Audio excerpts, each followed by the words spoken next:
Hello, my snarky sweethearts.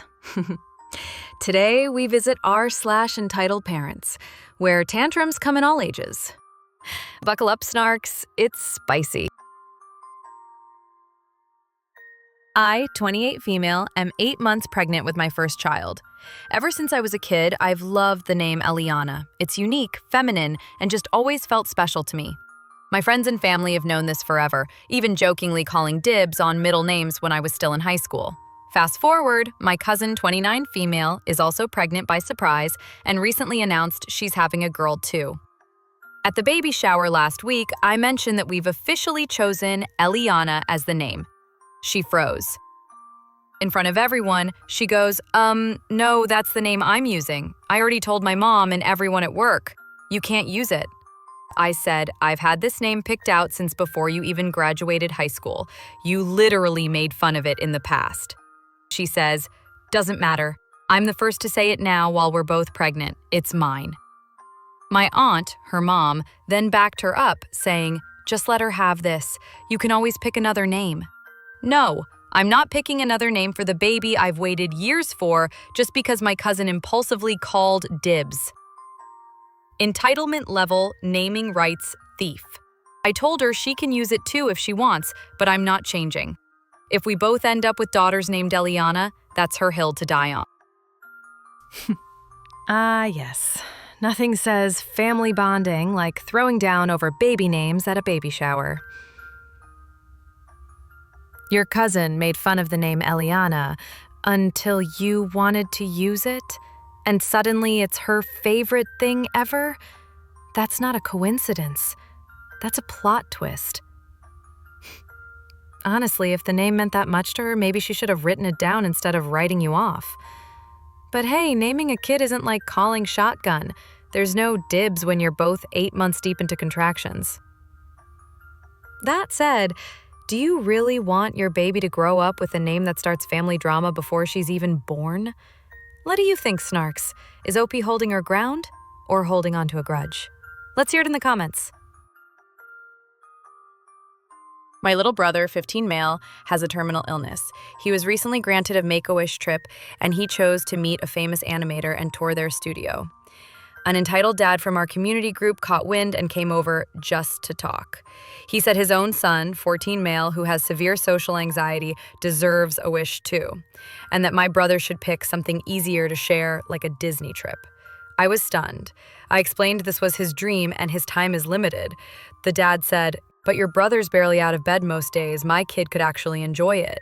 I told him to leave and never speak to my family again. He called my mom a week later and said, your son has the power to make another child happy. Selfishness isn't a good legacy. My mom blocked him. My brother had the time of his life last weekend, and the animator even made a mini character of him. Screw that guy. I'm boiling over here. Imagine having the audacity to tell a dying teen to pick something easier to share. Like this is group project day at school. Oh, your son could actually enjoy it? So let's rob a terminally ill kid of his joy because, what? It's more convenient for you? No, absolutely not. This wasn't a school raffle. It was his wish. One wish, and he used it beautifully. The animator made him a character. You got blocked. As one commenter would say, the selfish legacy here is yours, sir. What do you think? Does entitlement have limits, or was this just the most heartless flex ever? Drop your thoughts below. Well, this is a first for me. I went to lunch at a local place known for their fried chicken sandwiches. I had to sit outside because the place was packed, but they have plenty of covered seating and some nice fans, so even though it was 95 degrees, it was tolerable. Anyway, I sit down and already know what I want to order, so even though the table service was slow due to them being super busy, I got my order in on the waiter's first pass.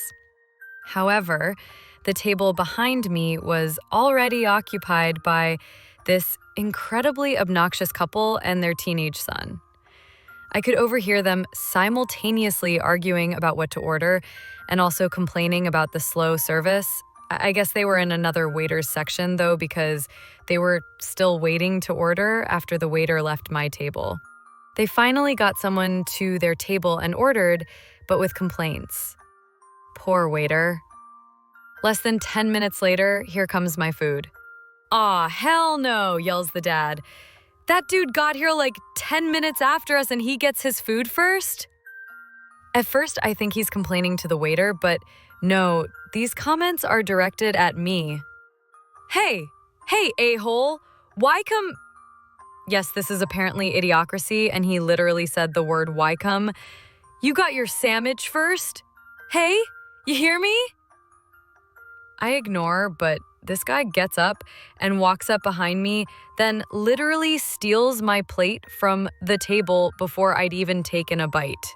"You can wait, mother effer. My kid's hungry." To this point, I haven't heard a word from this kid's mouth, so if he was hungry, he was speaking only with his baleful puppy eyes. "Eat it," says the dad. Okay, so here's the thing. This place does spicy chicken. They have like 7 levels of spice, and George likes his chicken spicy.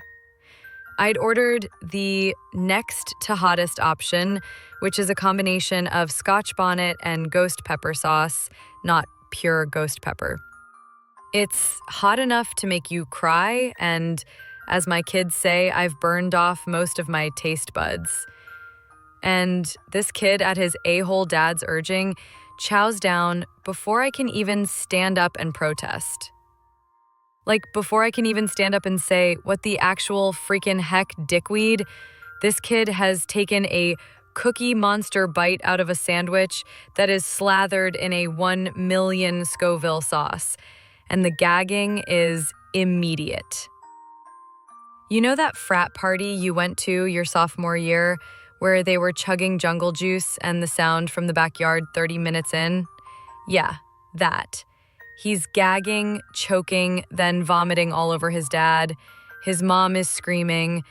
The people at the next table are jumping up. Plates are falling. A-hole dad is screaming at me, "What did you do to my son?" And I just start laughing. I'm standing there at my picnic table while this circus erupts around me. 2 waiters come running over. Dad is screaming. Kid is still wheezing and choking. Mom is crying. One person at the next table is literally crying with laughter. Another looks like she's about to vomit. Laughing guy speaks up and steps between the dad and me, who now looks like a real-life human anger from inside out. We explain what happened to the manager, who since showed up, as evidenced by the fact their order is just now showing up. Anyway, they pack up their meals to go, are told they are not welcome back at this establishment, and the staff start cleaning up. The manager takes me inside, gives me a replacement meal, a $50 gift card, and asks me to please not write a negative review or press charges. So that happened. 2025, y'all. It's wild here. Steal a sandwich? Get ghost pepper karma? That's what I call flame injustice. Seriously, who yells "Wycombe" and then yanks food off a stranger's plate like it's kindergarten snack time? Bonus points for weaponizing his kid's stomach. Real parenting gold right there. But let's be honest. One bite and that boy's soul left his body. The dad, covered in regret and vomit. Manager, MVP with that gift card. Next time, maybe don't mess with someone's lunch in a place known for setting mouths on fire. Ever seen an entitled parent get burned by their own bad behavior? Because that was finger-licking justice. Drop your thoughts in the comments. That's a wrap on today's r/entitled parents drama, because apparently raising kids comes with a side of delusion.